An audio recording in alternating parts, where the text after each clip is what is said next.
與此同時，陽光漸漸西斜，台北市另一頭的陽明山高級別墅區內，佔地數百坪的一家豪宅，此時正籠罩在一片近乎窒息的低氣壓中。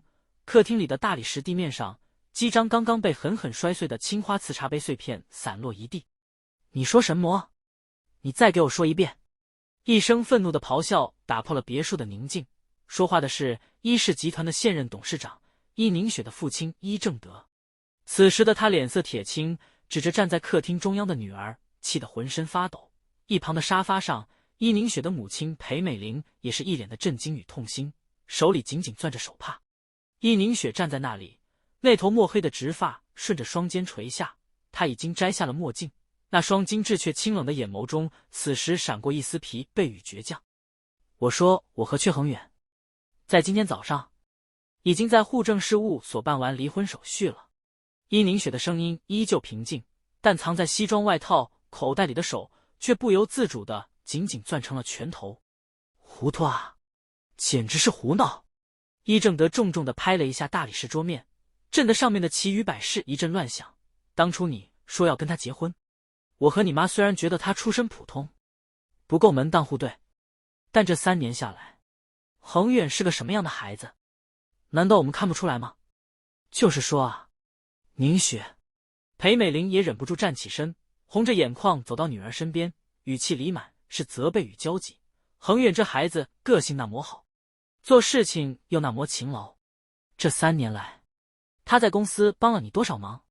去年和前年那幾個聯董事會都放棄的跨國合約，如果不是恆遠沒日沒夜的跑法務、改企劃，陪着那些外商談判，一是能有今天的榮景，能賺進這幾百個億。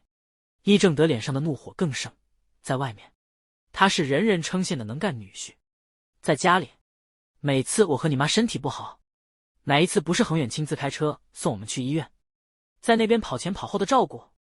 你看看你自己，整天就知道工作，對他有過半點關心嗎？這樣一個打着燈籠都找不到的好老公，你竟然跟我說你把他離了！伊寧雪聽着父母的痛罵，心頭泛起一股難言的酸楚。他很想大聲告訴父母，這段婚姻從頭到尾都是一場契約，闕恆遠當初只是為了那500萬才和他在一起的。可是，一想到今天清晨兩人在那張床上醒來時的荒唐與震撼，那抹殘留在床單上的溫度，以及闕恆遠離去時那個生硬而溫柔的微笑，他卻一個字也說不出來。離婚的第一天，當他回到那個原本兩人在信義區共同生活了3年的高級公寓時，看着玄關處少了一雙男鞋的空檔，看着廚房裡前前進進再也沒有那個為他煮解酒湯的背影，伊寧雪的心裡突然毫無預警的空了一大塊。那重空虛感，在商場上無往不利的他從來沒有體會過。他突然覺得沒有闕恆遠隨時在身邊的世界，奇怪的讓他有些不知所措。我不管你用什麼方法。伊正德指着大門口下了最後通牒，聲音冰冷而決絕。恆遠這個女婿，我和你媽這輩子只認他一個。當初是你自己堅持要結的，現在你都沒跟我們商量就敢離，我只給你1個月的時間，你必須想辦法跟恆遠復婚，把他給我重新娶回來，否則你這個執行長也別當了，直接給我滾出一家大門。伊寧雪有些震驚地抬頭看着父親，他從未見過父親發這麼大的脾氣。媽！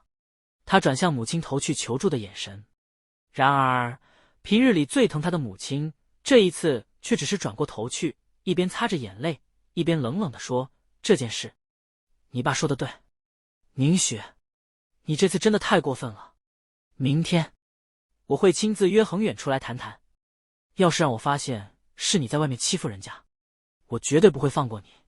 夜幕低垂，台北市的霓虹燈漸次亮起，將整座城市勾勒得繁華而冷漠。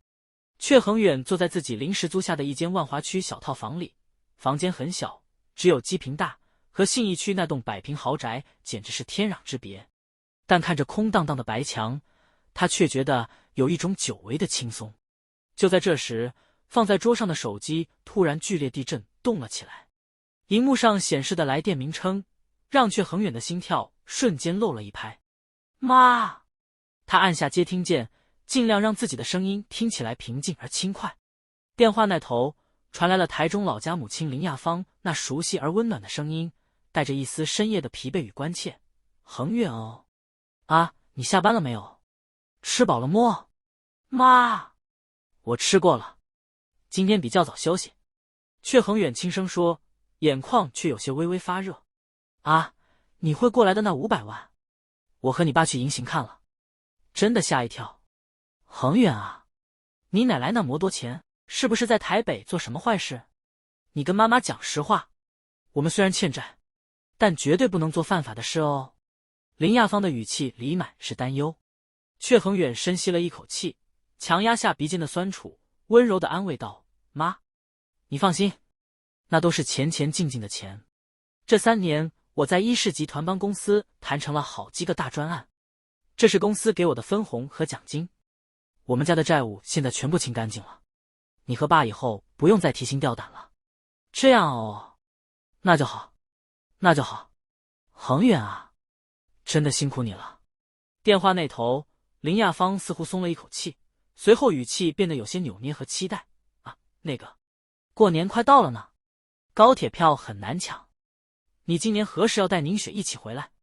你爸前幾天還在講，說寧雪最喜歡吃我們自己醃的菜脯，他今年特地準備了好多，要讓寧雪帶回台北吃呢。聽到寧雪2個字，闕恆遠握着手機的手指猛地收緊，心像是被什麼東西狠狠揪了一下。他不敢說，他根本不敢告訴遠在台中的父母，自己今天早上已經和伊寧雪離婚了。在父母眼裡，伊寧雪是個家世好、長得漂亮又完全沒有大小姐脾氣的完美媳婦。每次回台中，伊寧雪總是拉着媽媽的手在廚房聊天，陪着爸爸在客廳看台灣本土8點檔。如果現在告訴他們離婚的消息，父母這麼傳統的人一定會認為是闕恆遠在台北有了成就就變心，或者是闕恆遠做錯了什麼事才會被人家豪門千金拋棄。老人家身體不好，剛剛才卸下債務的重擔，闕恆遠實再不忍心再給他們一次打擊。媽，過年的事還早了，高鐵票開賣我會記得搶。闕恆遠勉強扯出一個笑容，聲音帶着一絲顫抖。寧雪最近公司接了幾個大案子，很忙的，常常加班到深夜。